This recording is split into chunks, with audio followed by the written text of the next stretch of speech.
Welcome to Topics. I'm Phil Gallagher, along with my guest today, Professor Robert Allison, history professor at Suffolk University. Welcome to the program, Professor. Thank you, Phil. Great to be with you. Professor Allison holds a PhD and master's from Harvard University in history.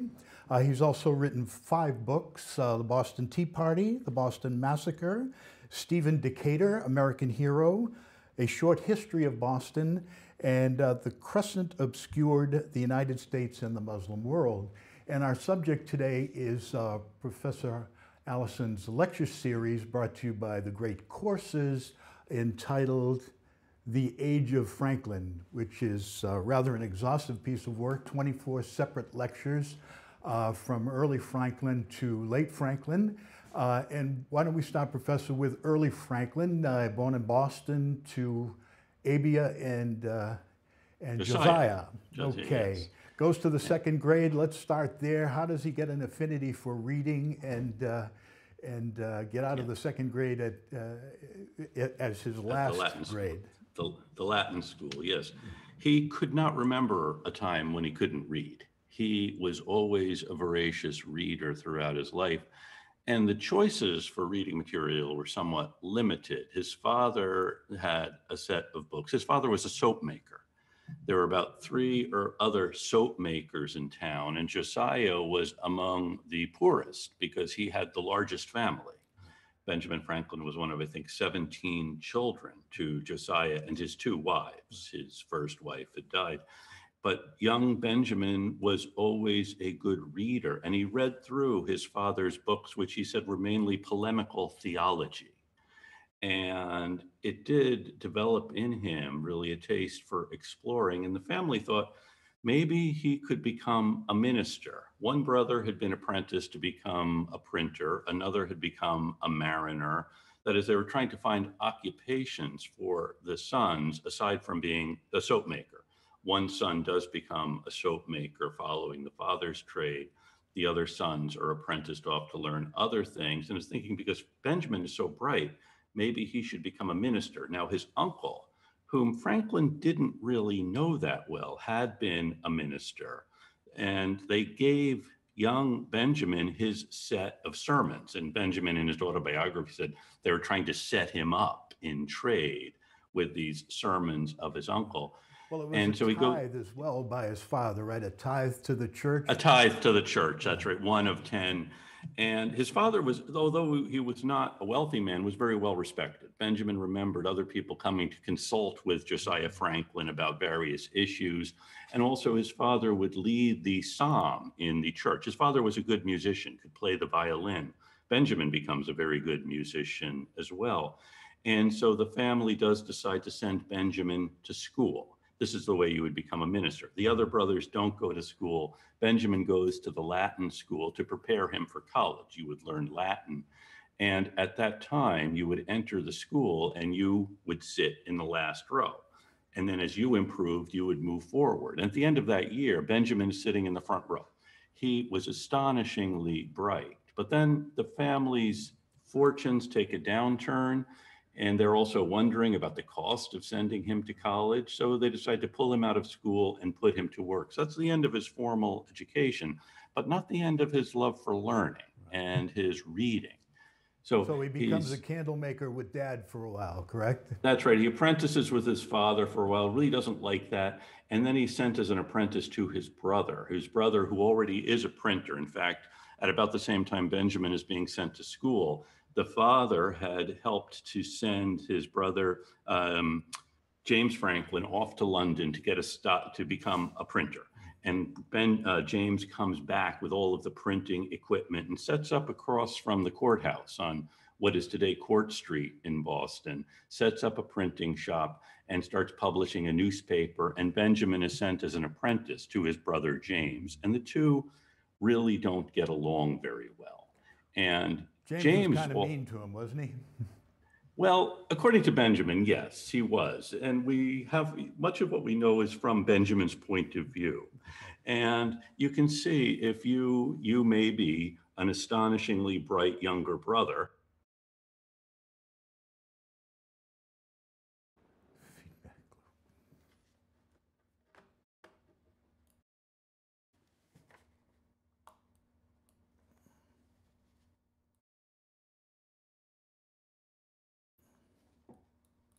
thinking people. You know, the other newspapers in town were pretty dull affairs. There was one journalist in town. He had a newspaper, and Benjamin says he didn't like to waste anything. He was a Scotsman.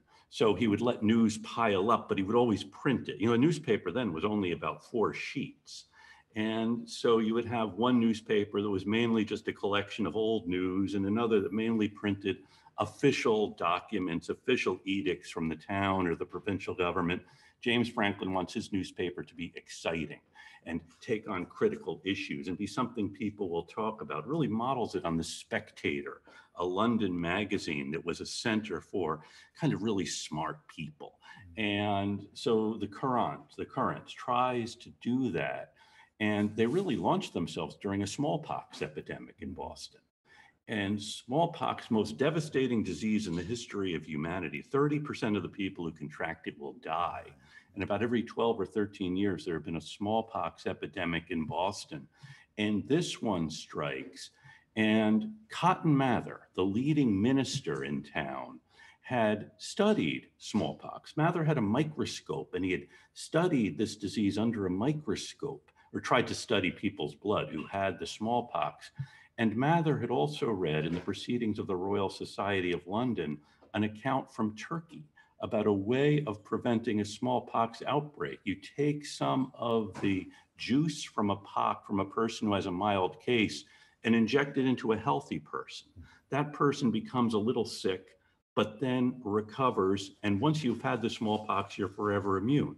Mather thinks this is a wonderful thing. Also, Mather has a slave named Onesimus, who is from West Africa.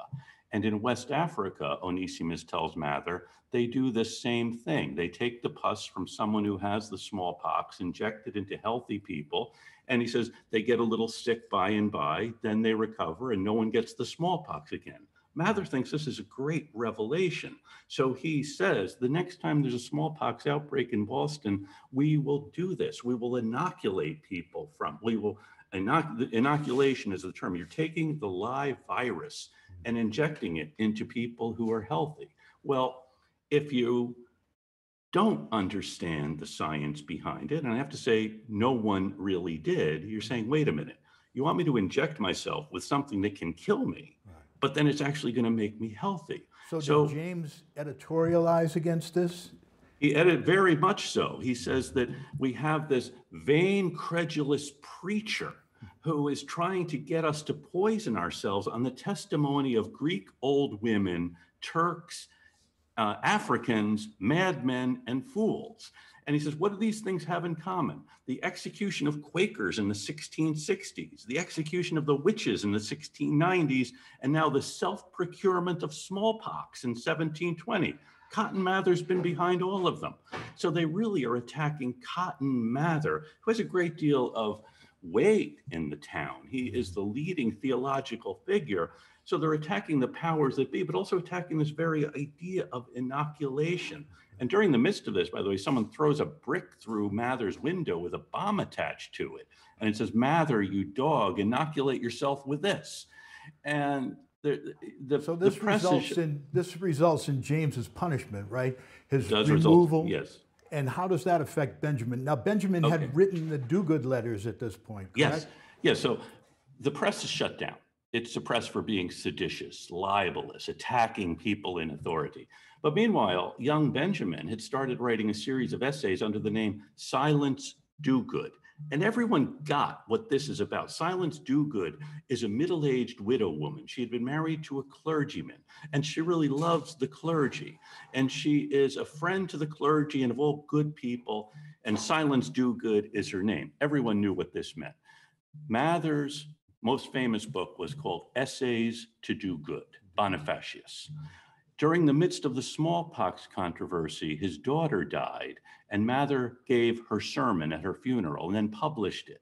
And the real theme is, how do you maintain your dignity when you're under public attack and ridicule? You maintain a holy silence, silentarius. So Silence, Mather's most recent book, Do Good, his most famous book. Everyone knew that the Do Good letters were really mocking Cotton Mather. And no one knows who wrote them. Benjamin is really astonished at these, but doesn't find out until later it was his younger brother. Years old at this point, right? He's Yeah. 14 years old. He's writing this at a level where people think that it actually is a middle-aged, educated woman. He's 14. Yeah. James gets removed from the editor, and in order for Benjamin, he needs a new editor. It has to be Benjamin, correct? Well, the law says this is, I think, one of the things that makes me think maybe James gets a bad deal. We say, oh, he wasn't really nice to his younger brother, but think about this. James gets sent to jail, and also the law says James Franklin cannot publish a newspaper in Boston. So James has a legal document turning everything over to his brother, releases his brother from his indenture, and he now is the publisher. Because so Benjamin Franklin is now... An indentured man could not be the publisher. No, okay. No, he's an indentured servant. He owes his labor to his brother, but James has a document freeing him from that. But then he has a secret document that says all of this is just a farce until I get out of jail. And so then James... Surreptitiously he does this. Surreptitiously, yes. So then James gets out of jail, comes back to the printing office and says, okay, I'm back here, I'm in charge. And Benjamin says, no, you're not, I'm the publisher. And James says, well, that was while I was in jail. And Benjamin says, no, here is the document we signed that says that Benjamin Franklin is the publisher. And James says, oh, but we also have the secret document. And Benjamin says, are you going to produce that in court? It has no legal stand. You can see why James finds this infuriating and why Benjamin then wants to run away from his indenture to his brother. James goes to the other printers in town. This is an interesting thing, that at this time, there are 8 printers in all of the American colonies. 5 of them are in Boston. So James goes to the other 4 publishers in Boston, printers in Boston, and says, don't hire my brother. And so Benjamin has to run away. And first he goes to New York, where there is another printing press. There's no work there. So he goes to Philadelphia, where there are 2 presses, and he finds work there. So he runs away from Boston to get away from his indenture. He does very well in Philadelphia. And the following year, the governor of Pennsylvania actually wants to send Benjamin to London to become a printer. This is but Keith, first, right? Governor Keith? Governor Keith. Okay. And Governor Keith. And he's working for Keimer at the time, correct? Yeah, he's working for a printer named Keimer, who's not a very good printer. Benjamin Franklin is a very good printer. He's very good at working with his hands and doing this kind of work. And Keimer is kind of a lazy guy who's not... Benjamin is really driven. And the governor sees, here's this young man, maybe we could set him up in business, but first I'll send him to raise money from his father. So Benjamin comes back to Boston. This is a year after running away, with a letter of introduction to his father from the governor of Pennsylvania. And his father looks at this letter from this governor, looks at his son, who's now only about 20 years old, he's about 18. And he says, the governor doesn't have much sense to put so much stock in someone who's a child, which I think Benjamin later sees his father was right, that the governor didn't have much sense. And then Benjamin goes to his brother's printing shop, and he's now doing really well. He had been an apprentice the year before, and he shows them, oh, this is the kind of money they have in Philadelphia. And he pulls out a handful of gold, silver coins, and his brother thinks he's really just trying to show me up here, that he's gone off and now he's really made it. And this is another thing that it really irritates his brother. And later on, Benjamin says, maybe that was a mistake to really go and rub it in my brother's face. I got away from you, and now look at how well I'm doing. So Keith, he goes back to Philadelphia, and Governor Keith says, okay, I'll send you off to London. I'll have a letter of credit for you, and you can go there and buy everything you need. And Franklin gets to London and discovers there is no letter of credit. Yeah, no letter of credit. And people say, well, of course, Keith doesn't have any credit. He's broke. So you shouldn't have expected to get anything from him. This is a lesson for Benjamin.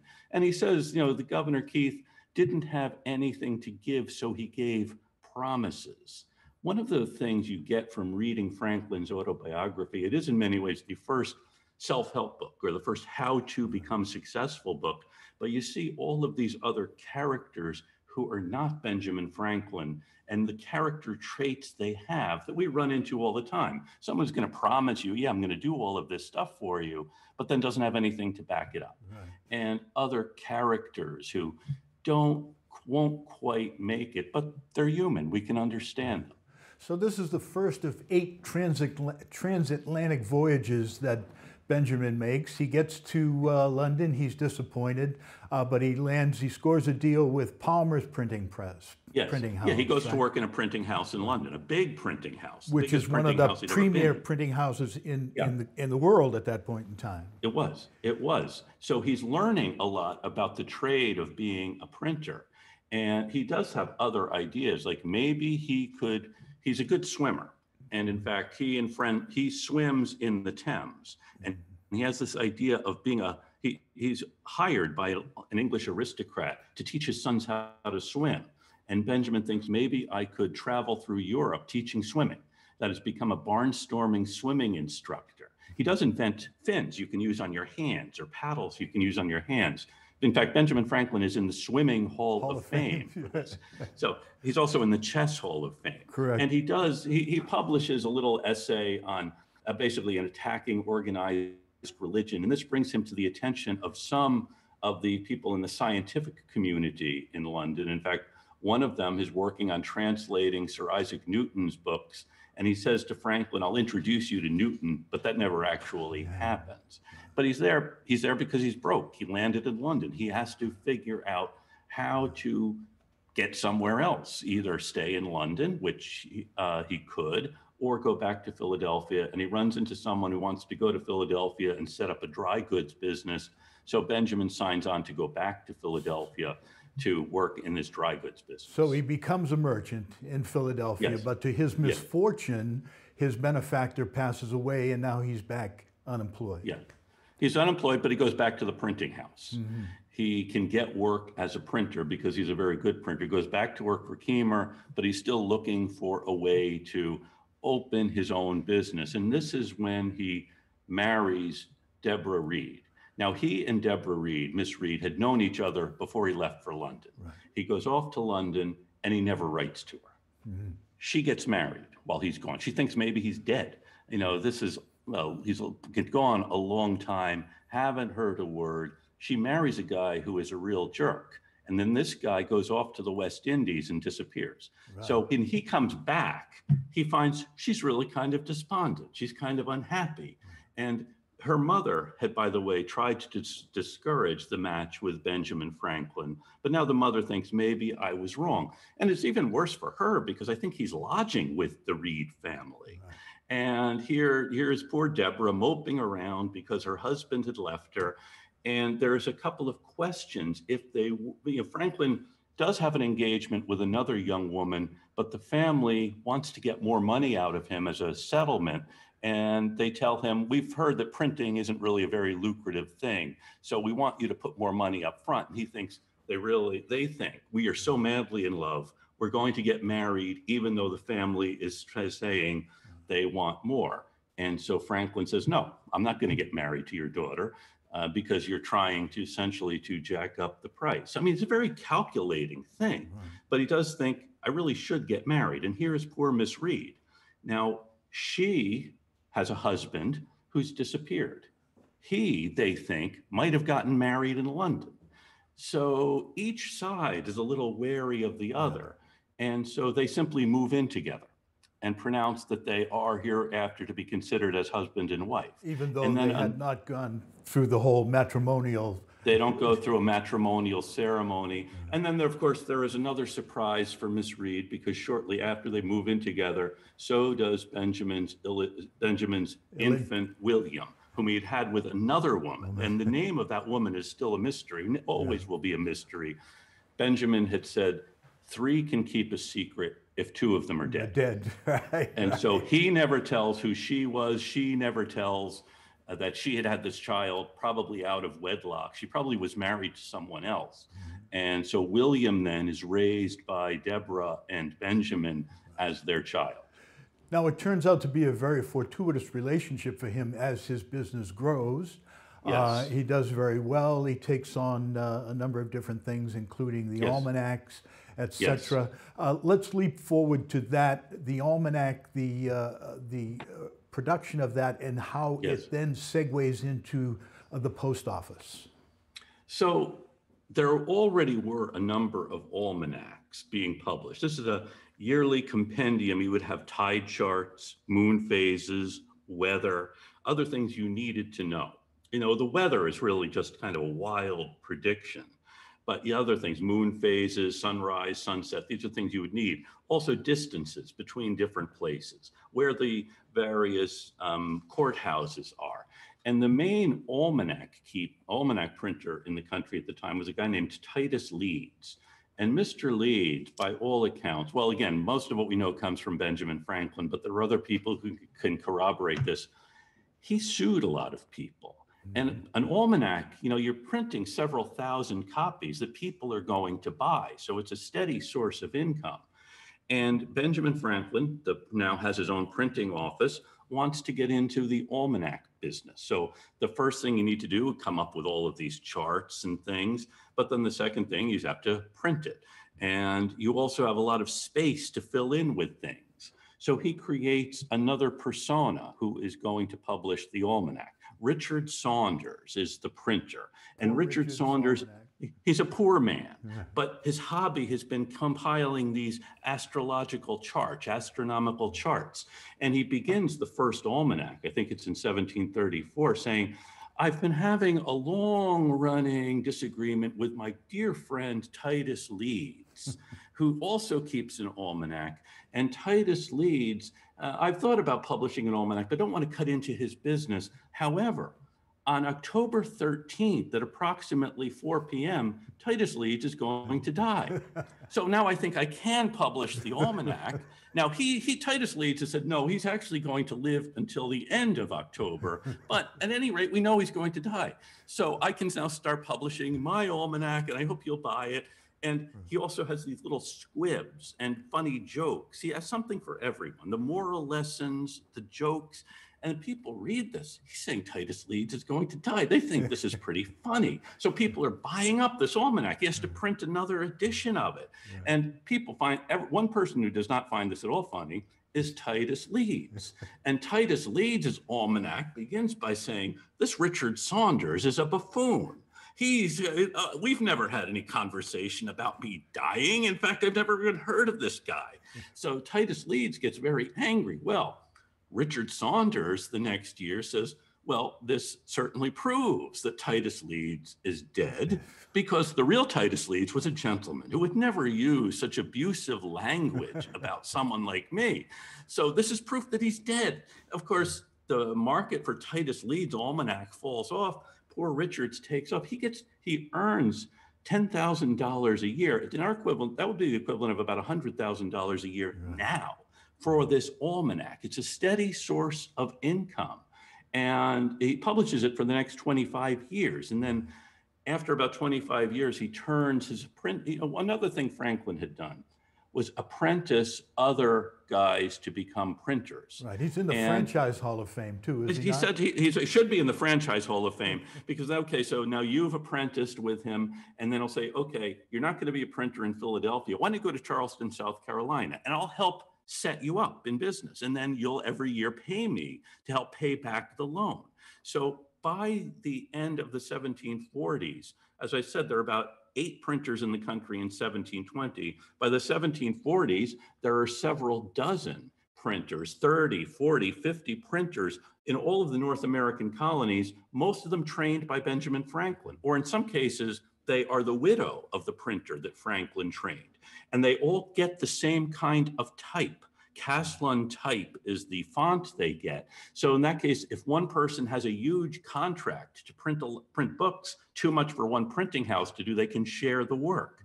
And they're paying him a franchise fee every year. So by the time he's in his 40s, he is able to retire from printing and simply tend to other things. Now, we talked earlier about his match with Deborah being a fortuitous thing. She runs the shop.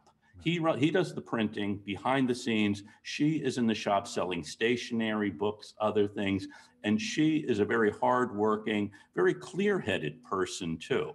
And so the two of them do have this very effective partnership. He says in his autobiography that we have hereafter, after they moved in together, they had set upon the task of trying to make each other happy.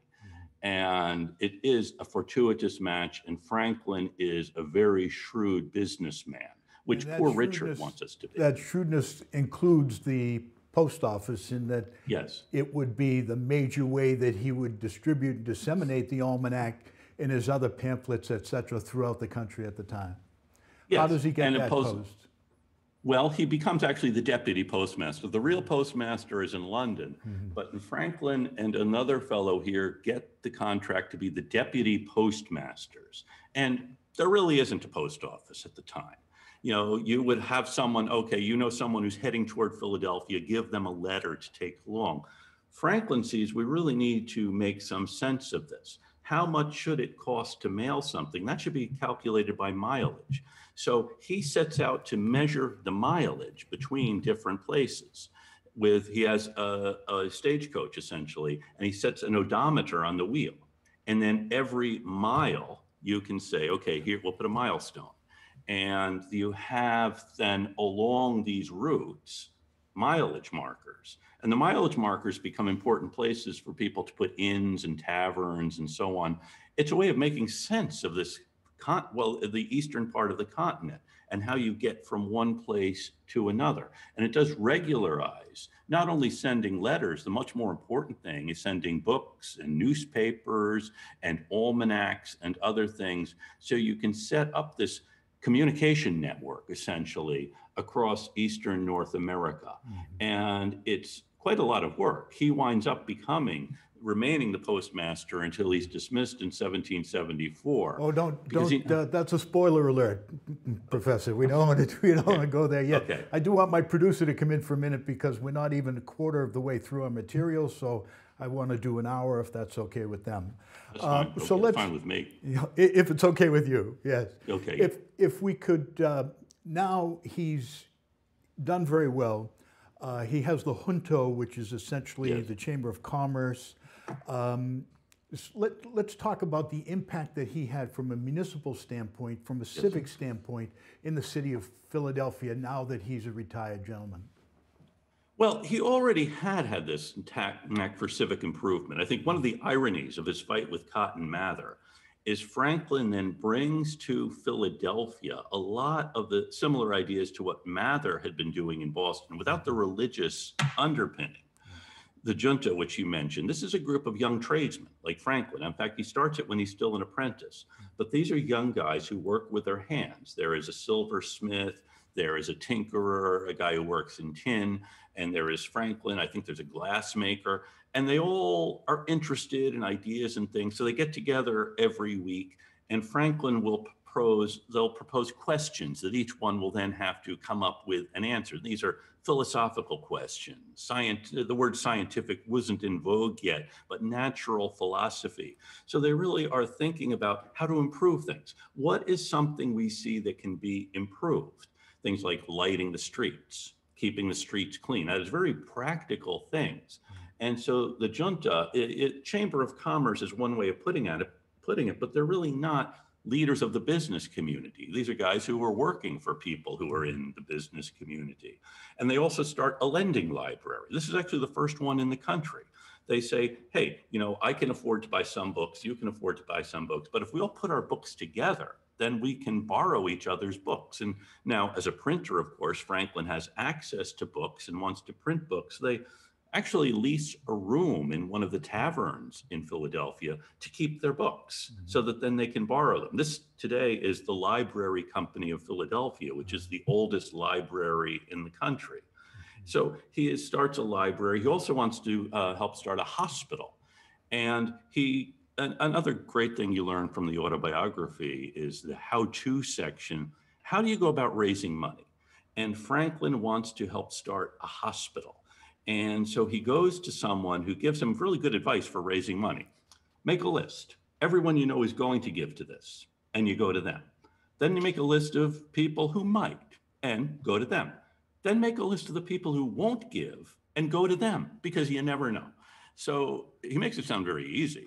And he also, by the way, in his role as a printer, gets the contract to print the debates in the Pennsylvania Assembly. And this gives him a chance to get to know people of influence here. He finds the debates pretty tedious, and he spends a lot of his time doing the 18th century equivalent of Sudoku and word puzzles and other things, but he does publish the debates. Well, he also got the money contract too, did he not? He gets the contract to print the money, both in Philadelphia, in Pennsylvania, and in New Jersey. And so he's printing money for both places. And by the way, if you really want to make money, printing money is one good way of doing it. But then he realizes there's a member of the assembly who really doesn't like Franklin. And so Franklin knows this guy could block my appointment next time. So what do you do? Here is someone in the assembly in a position of power who has a tendency not to like you. Franklin finds out this guy has a book I would really like to read. So he goes and asks if he can borrow this guy's book. And this absolutely changes this guy's perception of Benjamin Franklin. He's recognized that I have something that's of value to him. What a smart young man. So Franklin knows how to work with people, how to influence people. So he has the contract for printing money, the contract for printing debates. He becomes the postmaster. He's printing the Almanac.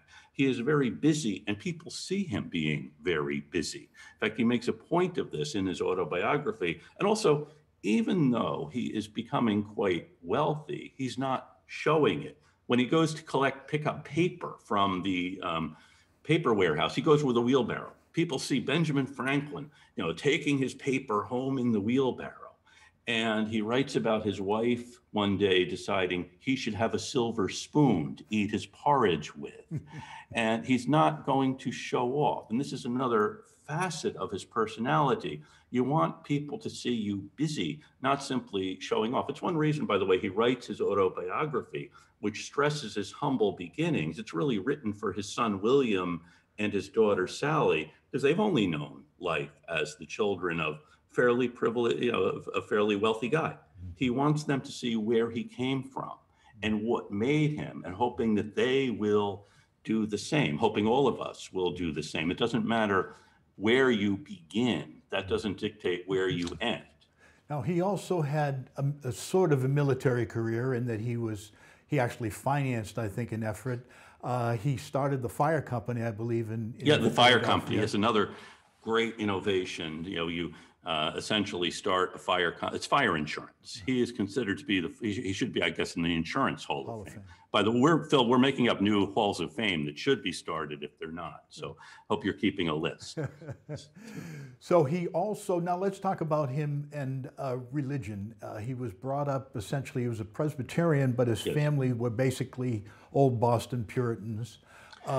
He had a little bit of a conflict there intellectually with divinity versus to faith and works, the weeds and deeds.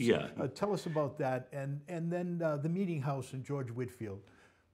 So Franklin's religious ideas are complicated, interesting, because when he's reading through his father's books on polemical theology, these are all arguments against atheism or against deism. And he finds the thing they are arguing against to be more persuasive than what they're arguing. That is, he has this analytical mind. On the other hand, it's not clear he ever gives up believing in a supreme being. He thinks there is some powerful goodness. He has the proof in nature of a powerful being is our proof, our existence, nature's existence. That's right, exactly. Okay. And you remember Isaac Newton is writing his books really as a way of demonstrating the way the universe works, in a similar way that Cotton Mather is a fellow of the Royal Society, the leading scientific organization in the English-speaking world. There's not a contradiction or a contrast between being a person interested in how the world works and believing that there is a creator. And so Franklin isn't going to say there is no God. He is going to say that we see the world the way the world works, and that indicates that the Creator wants us to be happy.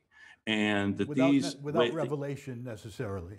Yeah, without revelation. You know, Franklin, he's extraordinary because he knows Cotton Mather and Increase Mather.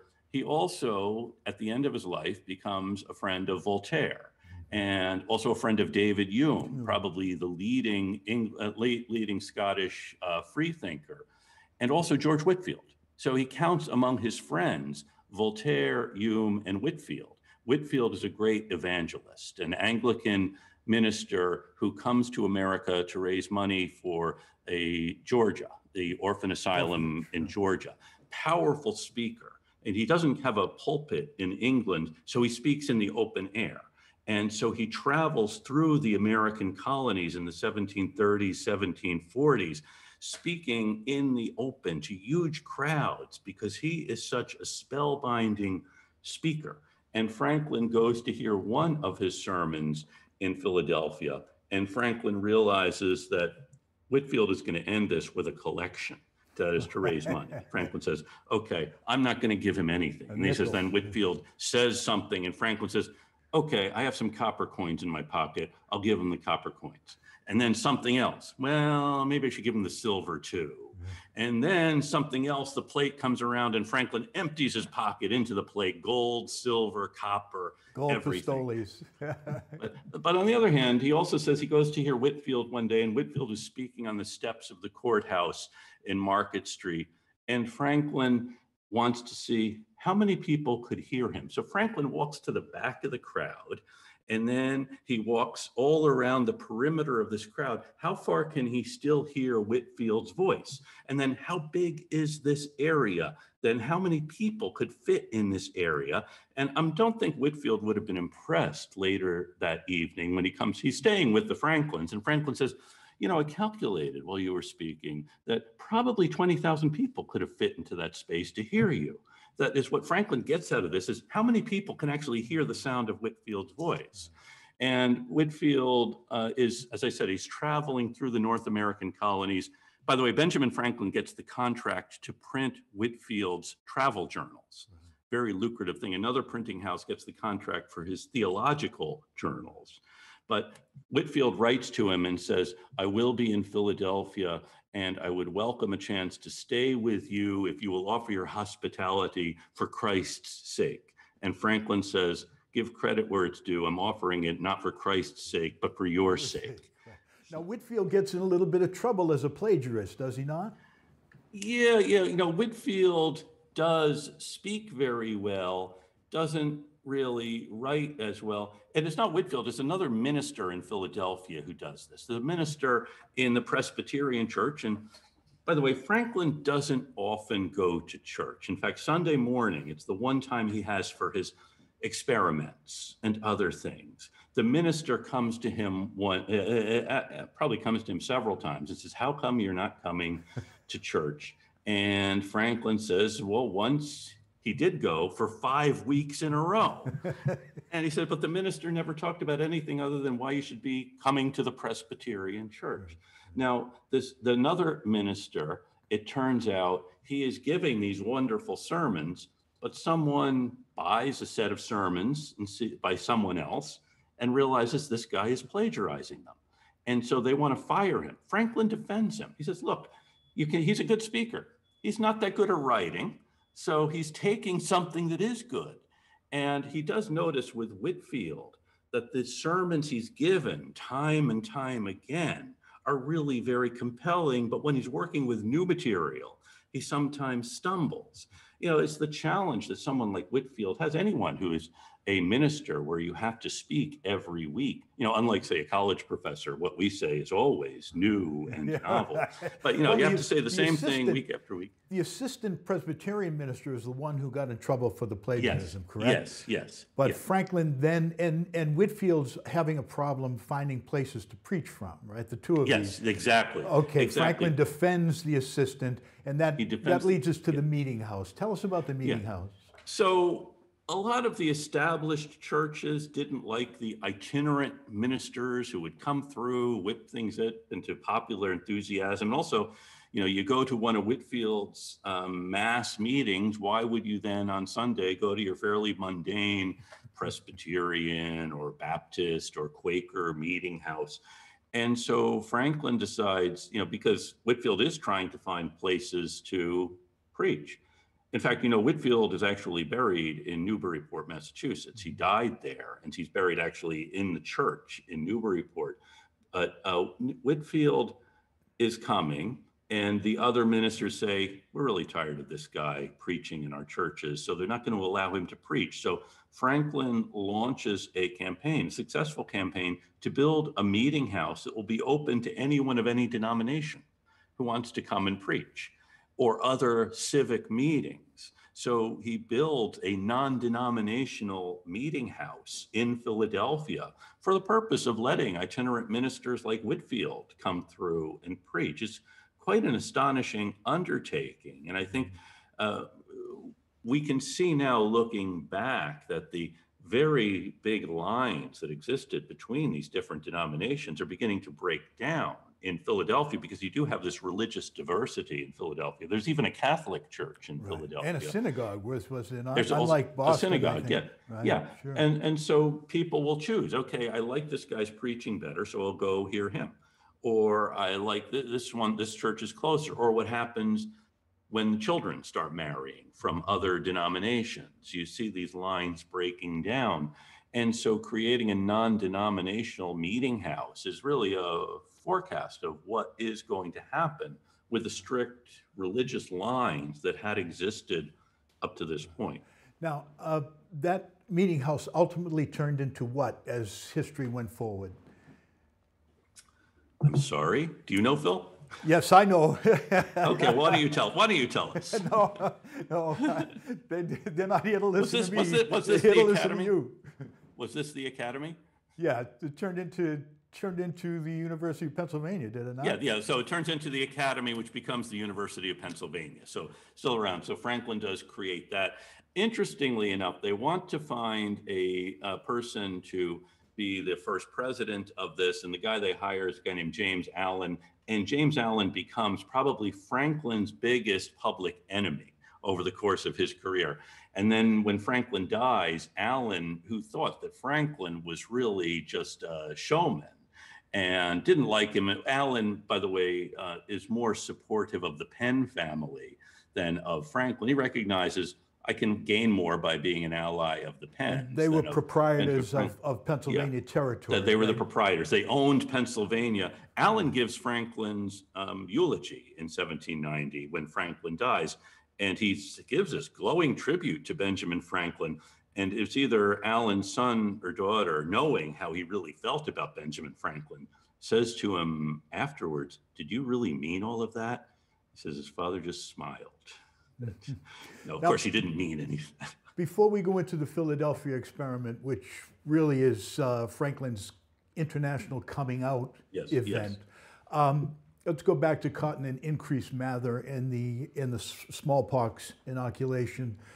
This is Franklin's one great regret in life, is it not? In that he was involved in the opposition. Well, he has a number of regrets, and one is his opposition to inoculation for smallpox, because he realizes Cotton Mather was right, and he realizes this the hard way. He and Deborah have a son named Francis, and it's intriguing to think of Francis Franklin growing up. He's known as Frankie, so he would have been known as Frankie Franklin. But when he's 4 years old, he has a slight cold, and they decide we won't inoculate him because he has a cold. And then he gets smallpox, and he dies at the age of 4. And there is some talk at the time that the Franklins refused to have him inoculated.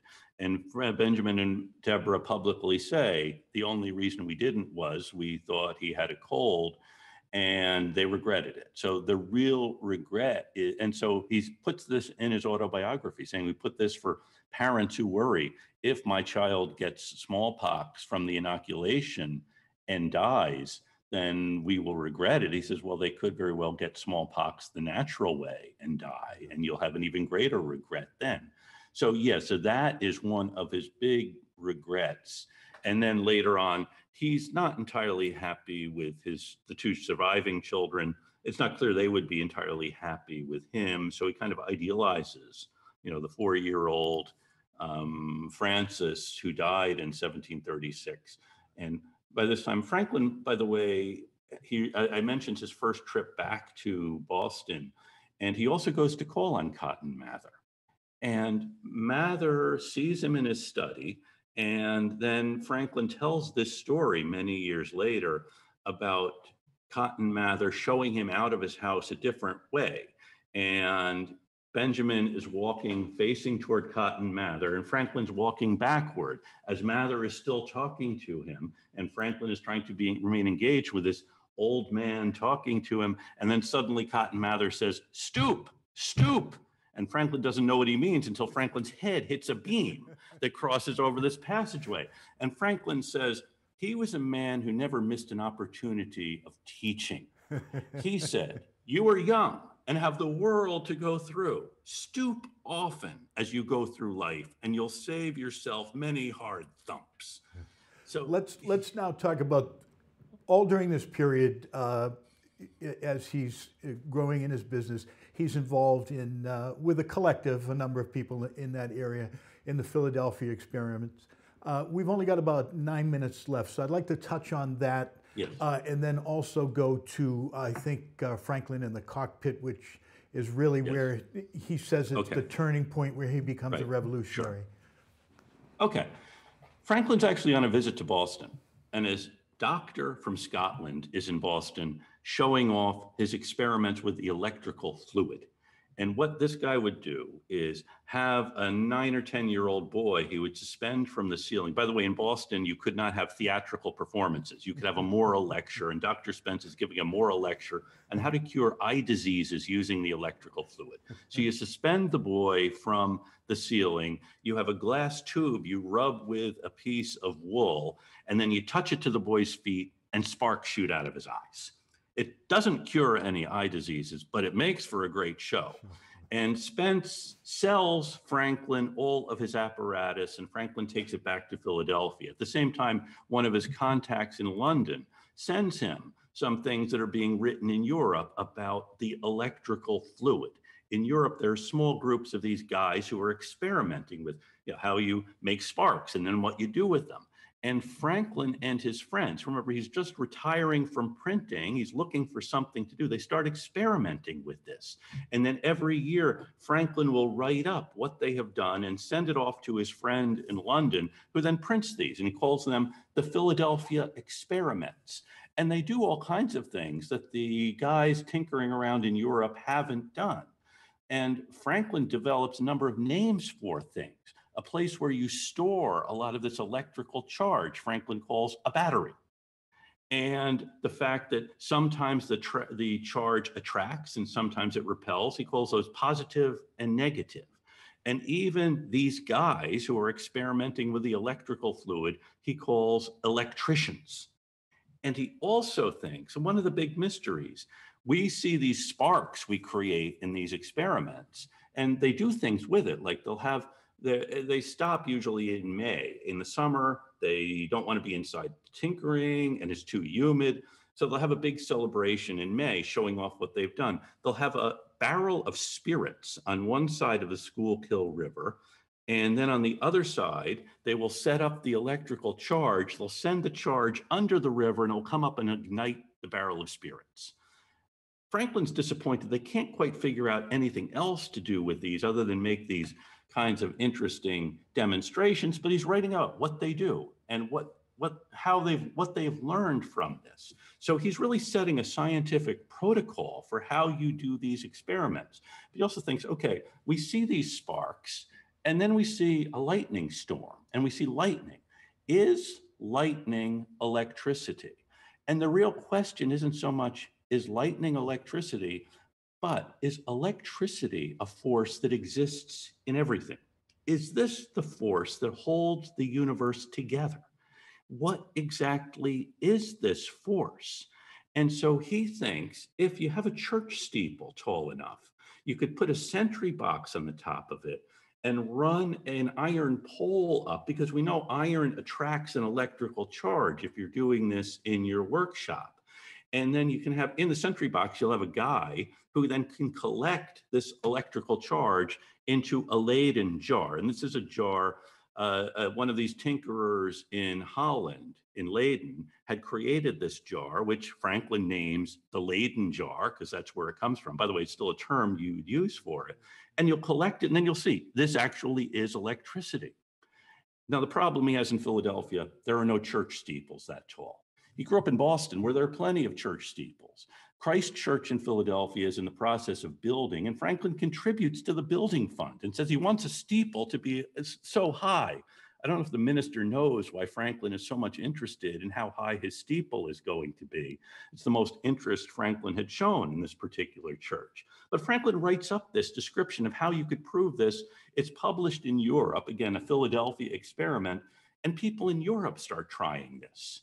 In Germany and in France, actually, a scientist there had created this.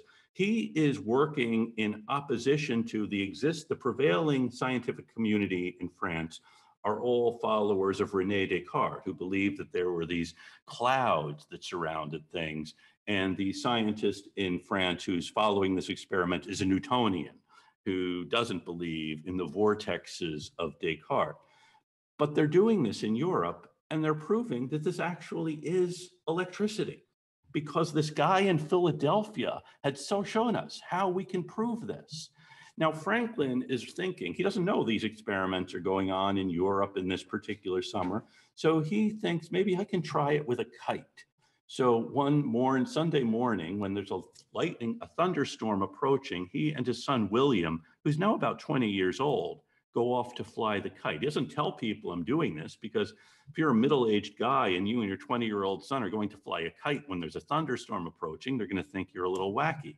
So he doesn't, and of course, if it doesn't work, and they do fly, get the kite up, it's a silk kite, and they do see, the light clouds approaching, the thunder clouds approaching, and nothing happens.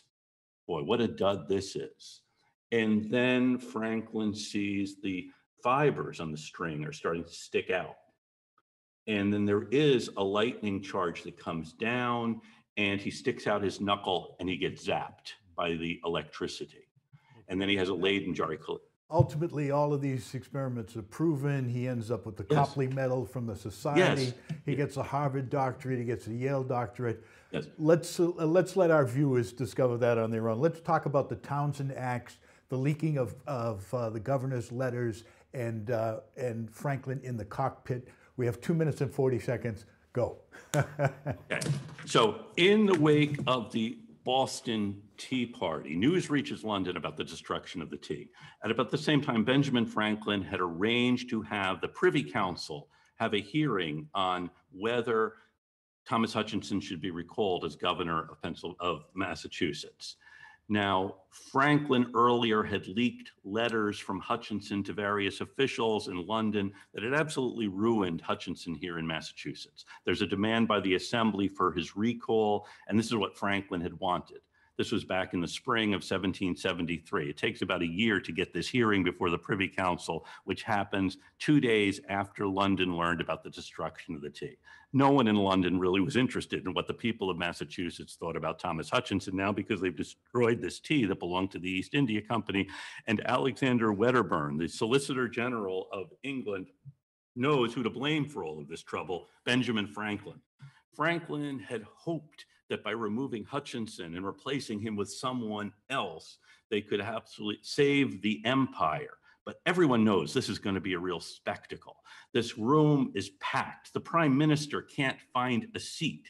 He is standing in the back next to Jeremy Bentham. It's like a who's who in London society, as Wedderburn, for over 2 hours, castigates Franklin as the cause for all of this. And Franklin, he says, is not content with being here as the agent of a provincial assembly. He imagines himself to be the ambassador of an independent empire, really mocking Franklin. Franklin doesn't say a word. He stands there as this guy is saying these things about him, and he's looking around the room. These are people he thought were his friends. Remember, he'd been in London for about 15 years at this point. He had belonged to all of the same clubs, and everyone's really enjoying this. Seeing this guy who calls himself Dr. Franklin being taken down a few pegs.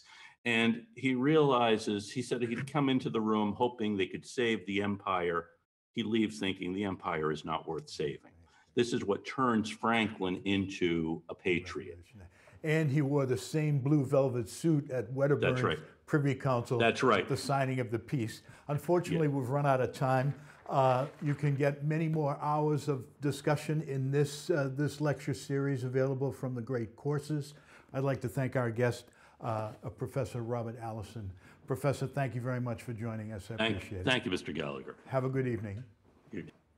Okay, that's it from here. Topics. We'll see you next time.